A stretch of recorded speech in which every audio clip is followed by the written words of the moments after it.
Hey, what's going on, guys? It's Amir, and this is my 11-month update of my hair transplant that I got done in Turkey. I can't believe next month at this time we're going to be hitting our full 1 year mark, and it's been crazy to think that I've been able to go ahead and progress my hair and grow so much hair and get this whole hair transformation done within a matter of 1 year. Last January, we were just in works of talking about a hair transplant and seeing if this would be a viable option for me, if I should do it or not. And then next thing you know, I went ahead and I pulled the trigger and I got my hair transplant. And literally a year later, time absolutely flies and I'm here with a full head of hair, and I couldn't be happier that I documented this whole experience and I'm able to go ahead and share it all with you guys and bring you guys along with me on this journey. For those of you who are looking to get your own hair transplants, or you already got your hair transplant and you're just looking to see what kind of results that you can expect. So I'm very grateful and very thankful for this opportunity to be able to share this with you guys and bring you guys along with me in this journey. So with that being said, let's go ahead and jump into my 11-month update. So 11 months later, you might ask me, Amir, what has changed? Now, to put it in simple terms, I can say, yeah, I got a full head of hair, but honestly, everything changed. And for those of you guys who've been following me for the past few years, you guys have seen the struggle that I've had with my hair, the different treatments, regimens, and all the things I've hopped on to go ahead and prevent the hair loss, or to help regrow some of the hair, and go ahead and just try to make the most of my situation, balding so early and balding at such a young age. Then I went ahead and I did what I could. I even shared all of those things with you, but obviously there's no amount of finasteride, minoxidil, low-level laser therapy, biotin, saw palmetto that's gonna be able to remotely be able to give you a brand new hairline the way that a full-on hair transplant could. And that's just a fact. All the things that I was doing in the past, they were all just preventative measures to make sure that I'm not facing any further hair loss, but I still had that little hope that, hey, it might be able to make my hair situation a little bit better. Although it definitely did, but it wasn't just at the caliber that I wanted and needed to be to have such happiness and contentment with my hair that I have now after my hair transplant. And if you don't know what I'm talking about, let me throw up a few pictures of what my hair used to look like before my hair transplant and the kind of struggles I've had. You see this hairline right here? This is a brand new hairline right here. And my hair did not come this forward even as a kid. I always had a widow's peak, and thanks to the hair transplant, I was able to go ahead and make this actually a full-on hairline that I've always wanted. And usually when hair loss begins to happen in individuals, what it does, it actually goes ahead and starts attacking you not only from the crown area, which was the biggest concern of mine, but also mainly from the crown, and slowly it comes ahead and your hairline starts receding, and then you start losing hair until you go ahead and you lose basically the whole frontal half of your head.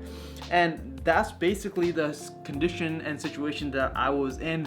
And starting my hair loss at 19, and then 20 it got worse, 21 it got even worse, 22, 23, and oh my god, dude, this was horrible, until finally, now I'm 25 years old, which is crazy to say, but I started losing hair when I was 19. But yeah, all throughout my early 20s, I was losing hair like a damn maniac, and having a receding hairline, and having less complete thinned out hair and a big bald scalp crown to worry about at all times was definitely not pleasant, especially going to university and making friends and just introducing myself and being able to style my hair that I wanted, being able to go ahead and dress a certain way and create a certain look that I wanted, all the things that kind of you really focus on, especially when you are young and you're in your early 20s. Not that I'm saying I'm old or anything, but for sure when you're in your college days, that's absolutely a priority to you. And not being able to do that definitely took a big toll on me. And again, being able to finally resolve that and go ahead and add the density that I wanted in my hair, as well as finally solve this balding crown, has been extremely life-changing for me. And then at this point, I even forget sometimes how bad it was when I was losing my hair. And I have to go back and watch some of my old videos. I'm like, damn dude, I can't believe that was me. But nevertheless, for those of you guys who are wondering about the details about the hair transplant, I got this hair transplant done in Turkey. I've gotten 5,000 grafts transplanted on my head. They were all taken out from the back of my scalp with a sapphire FUE procedure and transplanted in their respective areas. If you guys want to see that full video, I'll go ahead and link it below this video so you can go ahead and check out the full process that I was able to go ahead and document in Turkey. And 11 months later, I could say I'm at probably my 90% mark of my full-on results, which I'm very happy with. And there's still that other 10% left, which I'm gonna fully see at my 18-month mark. But if you guys have been following me again through my month 1 through 11, I've told you guys that the first 6 months is where you see the craziest growth on your hair transplant. Literally, you going from 0 with absolute shedding, balding phase to my 6-month marker. And the reason why you see such a drastic difference is obviously your natural hair is growing back, but also the hair that was transplanted mainly in the front, such as your hairline and the frontal half of your head, that grows back the quickest. And you get to see finally that, hey, this hair transplant is finally working. And it's a very exciting and very good feeling to finally see some new hair sprouting out. And from the 6 to 12 month mark, that's what I call phase number 2. This is where your hair that's already grown from the hair transplant matures a bit, thickens a bit, as well as now your hair growth starts to shift from the frontal half of your hair, the frontal half of your head, to the rear half over here. So now, as I told you guys, I began my phase number 2, which was mainly focused on my crown area right here, and which I can obviously really clearly see some great results in.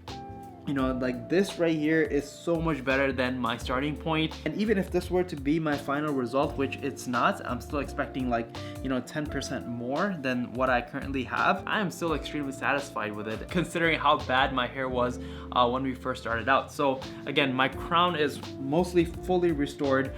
My hairline is back and better than it's ever been in my entire life.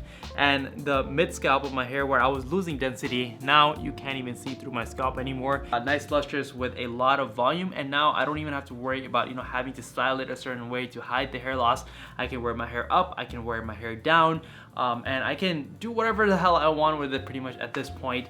Obviously taking the precautions necessary to ensure I'm not causing any unnecessary damage, but pretty much it gave me a lot of options, a lot of versatility, and a lot of ways to kind of change up my look and feel the best that I could, and I couldn't be happier. Now, to go ahead and take some of the preventative measures to make sure that I'm not losing the hair that I natively have, and I'm able to preserve the longevity of my hair and ensure more hair growth, I am doing a couple of regimens.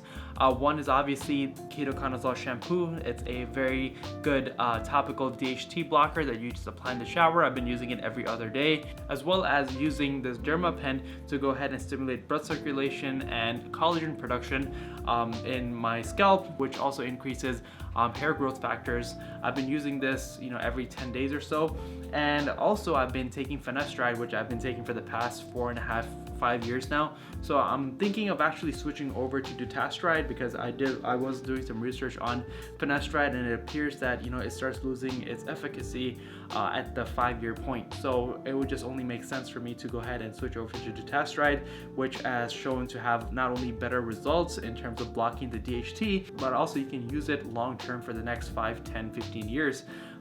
Which is a lifelong commitment, obviously, and we want to do everything we can to go ahead and keep the hair that we natively have, while trying to delay our second hair transplant procedure as far back as we could, or prevent it altogether. Ideally, the better that we take care of the hair that we do have. So these are the current regimens that I've been doing. Obviously, once I do make that switch of dutasteride, I'm gonna go ahead and give you guys some updates. Finasteride, I've been using it for 5 years, and again, no side effects. I've been happier than ever. So I mean, I don't think it's gonna be too bad with Finasteride either, but if I do see any side effects, I'll definitely go ahead and let you guys know. But other than that, as I said, I'm very happy and thankful for my hair, and very happy and thankful that I went ahead and pulled that trigger. And for those of you guys who are emailing me, I know it's been crazy. My inbox has been stupid flooded with, you know, all of you guys, you know, who are considering getting a hair transplant, and you know, I couldn't recommend this enough. For those of you guys who are struggling, who've done many procedures and whatnot, and you know, for those of you guys who are afraid of, you know, things like over harvesting, or you know, picking the right facility, or you know, making sure that the doctor does their part, they have high class technicians, they have a good team, all those things that come with getting a hair transplant done, especially in a foreign country like Turkey, I would recommend none other than Vera Clinic. They're the ones who did the procedure on me, and again, it's not just some fancy treatment they did to me just because I was on video. I've recommended them to a lot of other people who've been in a similar shoes as me and were considering a hair transplant, and they got their transplant from there, and again, they experienced same results as me, if not better. So again, I'll keep on recommending them time and time again. So if you are considering getting your own hair transplant in Turkey, go ahead and check them out. I'll go ahead and leave their contact info in the description below, so you can go ahead and contact them for your online consultation. But other than that, I hope you guys enjoyed this video and found it helpful, inspiring, motivating, especially if you're considering getting your own transplant yourself. So thank you guys so much for watching. I'll go ahead and see you guys in my 1-year update, which is going to be a crazy video, you know, pulling up all the pictures and videos and whatnot. So I'm looking forward to making that and sharing that all with you guys. So other than that, thank you so much, and I'll see you guys in the next one. Peace.